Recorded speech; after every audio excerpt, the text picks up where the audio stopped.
Liberando su potencial. Hablando de potencial humano, ¿alguna vez se han preguntado a qué se debe la gran disparidad de resultados y desempeño entre una persona y otra? Una persona que percibe $250,000 anuales no es 10 veces más astuta ni mejor que una persona que percibe $25,000 anuales. ¿Por qué la diferencia de 10 veces sus ingresos? Y si tomamos a una persona que percibe $2,5 millones al año, ¿será esa persona 100 veces mejor, más astuta que la persona que gana $250,000? Imposible. En un estudio reciente de coeficiente intelectual probaron a 1,000 personas de una cierta población y llegaron a la conclusión de que la mejor persona entre los 1,000 solo era 2,5 veces más astuta que la persona de menor coeficiente intelectual. Solo 2,5 veces la disparidad, y tal vez eso sea con toda la población. ¿A qué supone que se debe la diferencia? Al hablar de potencial humano, llegamos a una fórmula que deduje hace algunos años. Tal vez eso lo explique un poco. La fórmula comienza con lo que llamamos AI. O sea, atributos innatos, las cualidades, la inteligencia, la habilidad, el temperamento, cosas con las que se nace que no pueden cambiarse mucho. Además de los atributos adquiridos. Estos atributos son muy importantes, son su educación, su capacitación, sus capacidades, su experiencia, conocimiento, sabiduría, etc., multiplicado por A, que su actitud es igual al potencial humano individual o al desempeño humano individual o resultados individuales humanos. Ahora, de estos tres, los atributos innatos se traen desde el nacimiento. Los adquiridos pueden cambiarse, pero se necesita cierto tiempo para ello, aunque a veces cambiamos muy rápidamente. Cierta información valiosa puede cambiar dramáticamente su eficacia, pero las actitudes pueden aumentarse o disminuirse dramáticamente en segundos. Cada vez que mejoramos nuestra actitud, multiplicamos todas nuestras capacidades. Una actitud ha sido llamada acertadamente el lenguaje más importante del ser humano, la palabra más importante del idioma en el humano. Todo lo que hacemos en la vida, según un estudio en Harvard entre estudiantes ejecutivos, será en un 85% de actitudes. Un 85% de su éxito estará determinado por su actitud. Eso significa que está determinado por cuán positivo o cuánta actitud mental positiva se tenga. Las personas con actitudes mentales positivas tienden a avanzar más rápidamente, se mueven hacia la cima en organizaciones valiosas, ganan más dinero, sacan más satisfacción de la vida. Una actitud mental positiva no significa que baile por las calles y arroje flores. Solo significa que tome una actitud constructiva en general, o se aproxime hacia su trabajo, su vida, sus problemas, relaciones, etc. Según el informe Cox de las empresas americanas, según la revista Success, un 85% más de todo lo que se logra se debe a la actitud. Y la pregunta es, ¿de dónde vienen las actitudes? Las actitudes vienen de las expectativas. Muy simple, ya hablamos de eso. Y una forma muy poderosa de mejorar su actitud instantáneamente es decir, aunque no lo crea, pienso que algo maravilloso va a ocurrirme hoy. Como dijimos antes, nuestras expectativas sobre los desenlaces determinan nuestra actitud. Si espera que las cosas salgan bien, tendrá una actitud positiva. Si espera que salgan mal, tendrá una actitud negativa. Y lo maravilloso es que podemos fabricar nuestras expectativas. Podemos esperar lo que deseamos. Podemos esperar cosas buenas, cosas malas, y no nos decepcionaremos.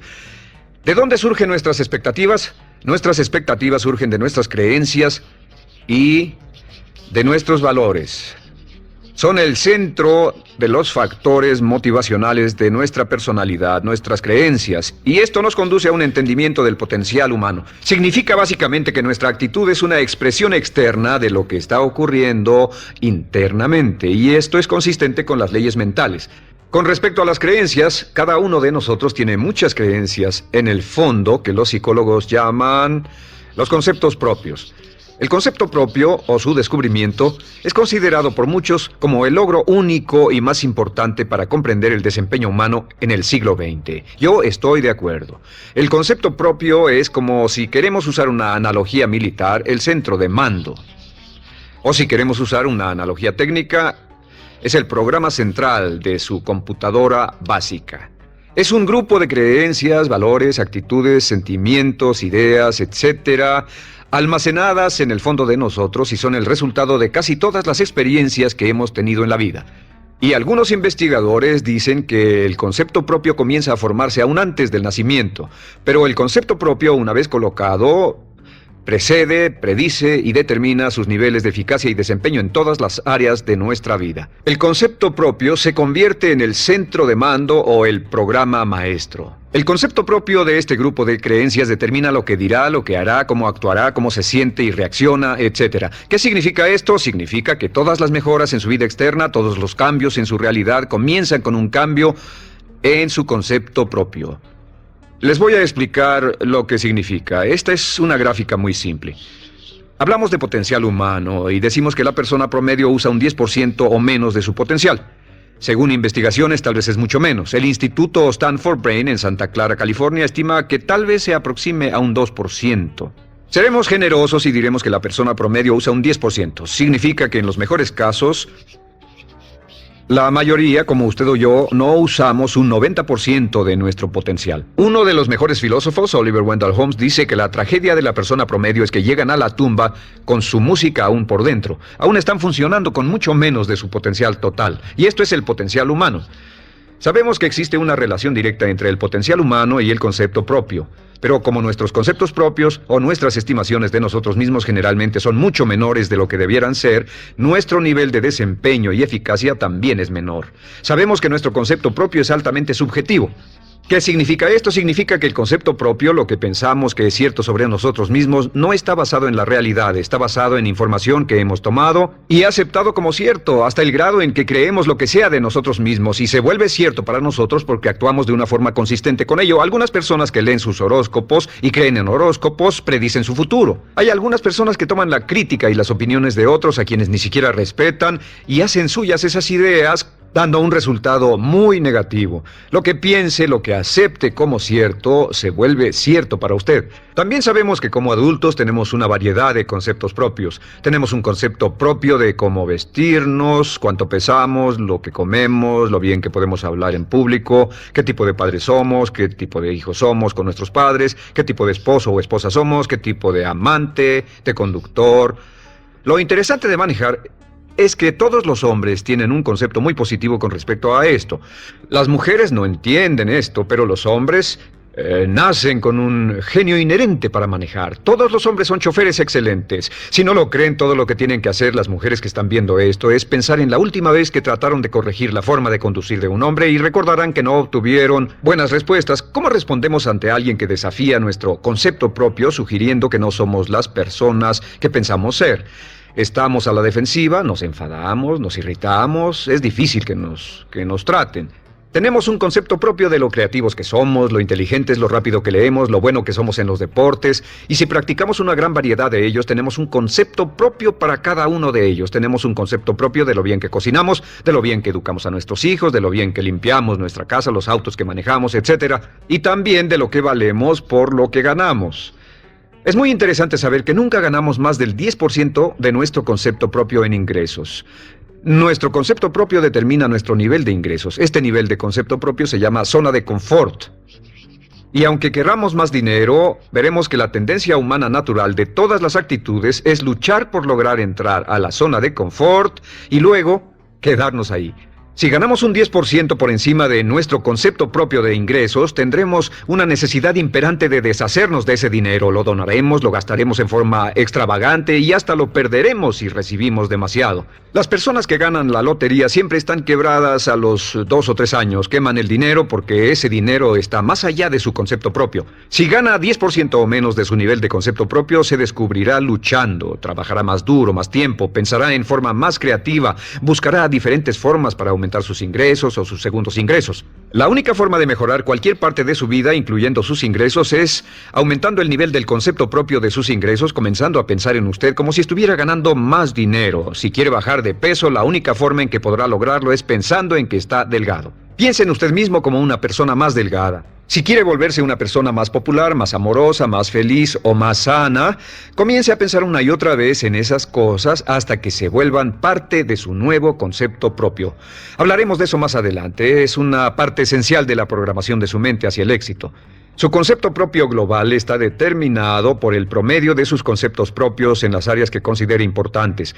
Ahora, su concepto propio está formado de 3 partes críticas. La primera parte del concepto propio es el ideal propio. El ideal propio es la persona que más desearía ser, es su idea de lo que constituye un ganador, es su visión ideal de lo mejor que puede ser usted. Nada más, una de las cosas que sabemos de las personas con éxito es que las personas con éxito tienen ideales propios muy claros, ideales claros de quién quieren ser en el futuro. Las que no tienen éxito tienen ideales muy vagos. El número 2 es la autoimagen. La autoimagen es como un retrato de cómo se ve a sí mismo y lo que piensa de sí mismo. La autoimagen es el espejo interno, es como se percibe a sí mismo ahora en su desempeño actual, en forma cotidiana. La tercera parte es su autoestima. Su autoestima es cómo se siente consigo mismo. Cómo se siente consigo mismo es la fuerza motriz, el motor, la fuerza poderosa dentro de su subconsciente. Es la fuerza de energía dentro de su concepto propio y determina casi todo lo que le pasa. La mejor definición de autoestima es cuánto se agrada a sí mismo. Cuánto se agrada a sí mismo como esposo, cuánto se agrada a sí mismo como empleado, cuánto se agrada a sí mismo como jefe, como inversionista, como orador profesional, como atleta, etcétera. Según se agrade a sí mismo, su nivel de autoestima, su sentimiento emocional global respecto a cualquier área de su vida, determina su desempeño y su eficacia en dicha área. Lo sorprendente es que se convierte en lo que piensa, su concepto propio es maleable, su autoestima puede formarse repitiendo una y otra vez: me agrada mi persona, me agrada mi persona, me agrada mi persona. Me agrada mi persona, me agrada mi persona, me agrada mi persona. Entre más se repita, me agrada mi persona, me agrada mi persona, entre más lo repita una y otra vez, más crecerá su autoestima, y entre más crezca su autoestima, más crecerá su concepto propio global. Cuando crezca su concepto propio global, su desempeño será mejor en todo lo demás que emprenda. Cada vez que diga, me agrada mi persona, me agrada mi persona, me agrada mi persona, me agrada mi persona, me agrada, será como bombearse psicológicamente. Todo lo que pase que haga que su autoestima suba, hará que se comporte mejor. Todo lo que haga que su autoestima baje hará que se comporte peor, que cometa errores, que sea infeliz, etc. Un punto crítico de agradarse a sí mismo, sobre autoestima y agradarse a sí mismo, es que, número 1, nunca puede querer a nadie más de lo que se quiere a sí mismo. Que su nivel de autoestima es determinante de la calidad de relaciones que tenga con los demás.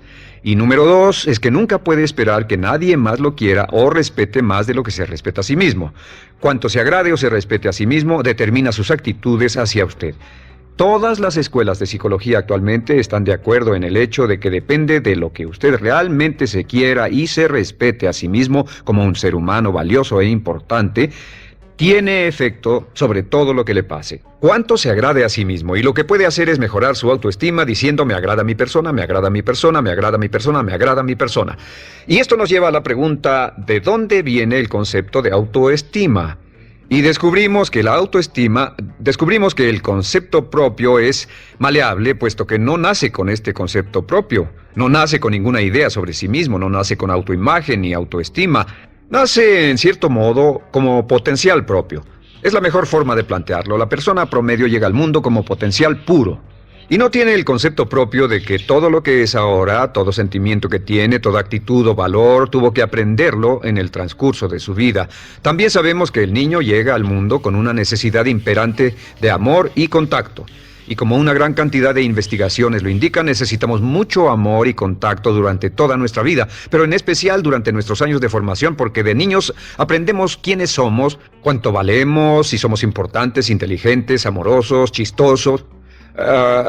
Todo esto lo aprendemos por la forma en que nuestros padres nos tratan. Si nuestros padres, nuestros parientes, tíos o tías, en especial nuestros padres, nos tratan como si fuéramos realmente importantes, crecemos pensando que somos realmente importantes, pero si nuestros padres no lo hacen, pasa algo más. Sabemos que los primeros años de vida son los más importantes para el desarrollo del concepto propio, que un niño comienza a partir de cero. El niño nace sin saber quién es él o ella. Son sumamente valiosos el primero, segundo, tercero, cuarto y quinto años de vida. Algunos psicólogos pensaban que eran los 5 primeros años, pero ahora dicen que son los 3 primeros años. En sus 3 primeros años de vida, el niño aprende quién es, y dicen que si se les da suficiente cantidad y buena calidad de amor en los 3 a 5 primeros años, los prepara usted de por vida. Los coloca en una base sólida de autoestima y confianza en sí mismos, valor e importancia realmente. Existe una relación directa entre la calidad y la cantidad de amor y el desarrollo de una personalidad sana. Entre más amor, amor incondicional, reciba un niño en sus años formativos, más fuerte será la base de su personalidad. El reverso de la educación es que casi todos los problemas de psicosis, neurosis, perturbaciones de la personalidad y problemas de comportamiento surgen de los problemas que se tengan con el concepto propio. Ahora observemos a los adultos. Aquí está nuestra personalidad adulta. Si nos observamos, podemos llegar a reparar nuestras bases, por así decirlo, repitiéndonos una y otra vez: me agrada mi persona, me agrada mi persona, me agrada mi persona, y llevamos ese concreto reparador hacia la base de nuestra personalidad. Los niños necesitan el amor como las rosas necesitan la lluvia. Los niños que carecen de amor a menudo mueren por escasez de amor. Es una enfermedad llamada marisma. Ahora, ¿qué más sabemos sobre los niños? Sabemos que los niños llegan al mundo con dos atributos notables. El primero es que no sienten temor.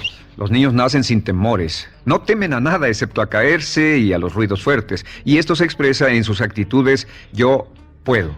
Los niños llegan al mundo pensando que pueden hacer cualquier cosa, y quien haya criado a un niño hasta la edad de 3, 4 o 5 años sabe que debe pasar esos primeros años evitando que se maten, porque son como pilotos japoneses, porque no le tienen miedo a nada. Su segundo atributo es que llegan al mundo totalmente espontáneos. Dicen lo que quieren, hacen lo que quieren, son totalmente desinhibidos. Totalmente. Ellos no temen hacer nada de lo que desean, y esto se expresa en su actitud: no quiero. No tengo que hacerlo. Si ha tratado de controlar a un niño, lo habrá visto. Lo primero que dicen cuando comienza a darle órdenes, lo primero que aprenden es: no tengo que hacerlo. Claro, a veces cambiamos sus mentes de una u otra forma, pero estos son los dos atributos con los que los niños llegan al mundo. Llegan al mundo sin temores y desinhibidos. ¿Qué significa esto? Significa que nuestro derecho innato natural es no ser temerosos y ser desinhibidos. Y solo cuando podemos crear la misma situación en nuestra vida adulta, cuando no tememos y somos desinhibidos, nos sentimos a gusto con nosotros mismos. Las mejores organizaciones, las mejores compañías son las que crean un ambiente donde nos sentimos sin temores y sin reservas para ser nosotros mismos y para hacer lo mejor de nosotros. Al crecer descubrimos que los niños aprenden de dos maneras. La primera es por imitación. Imitan a uno o a ambos padres, en especial al padre dominante. Algunas veces el padre dominante cambiará cuando crezca el niño, y a veces los niños imitan al padre, a veces a la madre, pero aprenden por imitación. Muchas características y hábitos que tenemos como adultos los aprendimos de nuestros padres. ¿Alguna vez ha tenido la oportunidad, ha tenido la ocasión de gritarle o reñirle a uno de sus hijos? Verá que le dice las mismas cosas que le dijo su padre a usted cuando era niño. Así que imitamos. A veces imitamos su caminar, a veces su forma de hablar, a veces imitamos sus valores, sus creencias, etc. Aunque esos valores y esas creencias no tengan ningún valor. ¿Por qué? Porque nuestros padres eran así cuando nosotros éramos niños. La segunda forma en que aprendemos es pasando de la incomodidad, lo que no se siente bien, hacia la comodidad. Freud llamó a esto el principio del placer. O sea que nos movemos hacia aquello que nos hace sentir cómodos, lo que nos da placer, lo que nos hace sentir bien con nosotros. Nos movemos de la incomodidad hacia la comodidad. Así es como aprendemos a no mojar el pañal, por ejemplo. Sabemos que no es agradable caminar con popó o pipí en nuestros pañales. Vemos lo que hacen nuestros padres, vemos lo que nuestros parientes hacen y decimos: estas personas no hacen lo que yo. Así aprendemos a caminar y lo demás. Así que de la incomodidad hacia la comodidad. Durante toda nuestra vida, por cierto, así es como aprendemos. Imitamos leyendo lo que otras personas hacen, estudiando libros y en el trabajo, imitamos cuando vamos a la escuela, y hacemos lo que nos da resultados positivos, lo que nos da refuerzos positivos, y hacemos cada vez menos las cosas que nos causan incomodidad o dolor. Ahora, muy temprano en la vida, como equivocación o como resultado de una equivocación que los padres cometen en la crianza, los niños comienzan a aprender hábitos y patrones negativos. Los patrones y hábitos negativos tienen sus raíces principalmente en la crítica destructiva. La crítica destructiva comienza muy temprano en la vida, a veces en los primeros meses. Y la crítica destructiva la usan los padres para dirigir y controlar a sus hijos.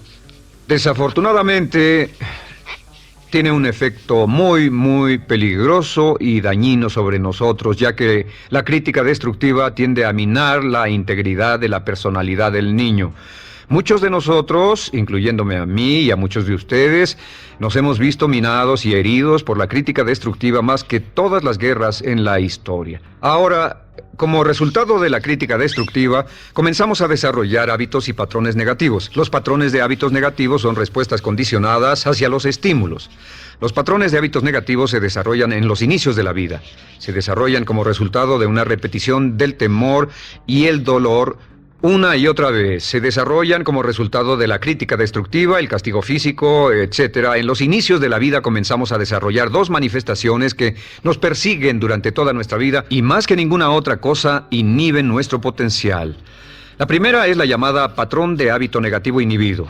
El patrón de hábito negativo inhibido se aprende cuando al niño le dicen una y otra vez no. Aléjate de ahí, no toques eso, y se le castiga. Cuando el niño intenta algo nuevo, o se involucra con algo, o huele algo, o derrama algo, o rompe algo accidentalmente, el padre estalla y se enfada mucho. Como ven, el niño está impulsado por la curiosidad insaciable de explorar su mundo. Y lo que pasa es que cuando lo explora o se interesa y echa a perder algo, si el padre reacciona golpeando al niño, el niño comienza a pensar cada vez que intento algo nuevo, cada vez que intento algo diferente, cada vez que voy más allá de mis límites, cada vez que me salgo de mi zona de comodidad, cada vez que no juego sanamente. Me golpean, me castigan, me lastiman, me envían a mi alcoba y me siento mal. Y muy pronto el niño desarrolla el sentimiento de no puedo, no puedo, no puedo. Cada vez que trato algo diferente, me castigan. No puedo, no puedo, no puedo. Es como la respuesta de Pavlov. Pavlov sonaba la campana y le daba de comer a un perro, y el perro salivaba, y Pavlov alimentaba al perro. Mientras sonaba la campana, el perro salivaba y siguió haciendo eso, y después Pavlov solo sonaba la campana y el perro salivaba. Lo que pasa en la vida adulta es que esto crea lo que llamamos temor al fracaso. El temor al fracaso es una respuesta condicionada a un proceso de crítica destructiva que ocurre en los primeros 5 o 6 años de la vida. El temor al fracaso automáticamente nos activa, nos sentimos ansiosos, tensos, intranquilos, sentimos presiones y estrés en nuestro plexo solar, sentimos ganas de retirarnos del evento, y el temor al fracaso es la razón principal por los fracasos en la vida adulta. Es la razón principal por la que evitamos cumplir plenamente nuestro potencial. De hecho, todos los patrones de hábitos negativos se experimentan en el cuerpo físico. Puedes saber cuál es un patrón de hábito negativo porque se siente en el cuerpo físico, precisamente. El patrón de hábito negativo inhibido, el temor al fracaso, el no puedo, ocurre primero que todo en el plexo solar. ¿Ha tenido la ocasión donde debe hablar frente a un grupo, debe ir a una revisión de su desempeño o debe hacer una llamada determinante? Primero su plexo solar se aprieta. Si el temor continúa, su respiración se acelera. Su corazón comienza a latir apresuradamente, su frecuencia respiratoria aumenta y le duele la cabeza como migraña en la parte frontal, su garganta se le cierra y no puede hablar y se le seca la boca por completo. Y como se pone tan tenso y asustado, va corriendo al baño. Estas son todas las manifestaciones. No hay peligro físico, pero sí peligro psicológico, una respuesta condicionada. Cuando sentimos estas cosas, la tendencia es retirarse de la situación que las ocasiona y es la razón por la que no logramos mucho si retrocedemos. Es muy importante. El segundo patrón de hábitos negativos es el compulsivo. El patrón de hábito negativo compulsivo se aprende cuando a los niños se les dice una y otra vez, más vale que lo hagas. Si no lo haces, tendrás problemas o me las pagarás. A los niños se les convierte en recipientes del amor condicionado. Los padres no intentan hacer esto, pero lo que hacen es sugerirle al niño, no te amo, por lo tanto no estás a salvo, a menos y hasta que hagas lo que yo quiero. El niño crece sintiendo, tengo que hacer lo que quiera mi mamá. Debo complacerla, debo complacer a papá, debo complacer a los demás, debo complacer a mis parientes y a veces debo complacer a mis semejantes, debo complacer a mis maestros, debo complacer a todo el mundo y crecen con esto, debo. No puedo hacer lo que quiero hacer, debo hacer lo que complace a las demás personas. Este patrón de hábito negativo muy temprano en la vida se traduce en el temor al rechazo. El temor al rechazo lo experimentan los hombres como adultos como un comportamiento tipo A. Hablaremos del comportamiento tipo A posteriormente.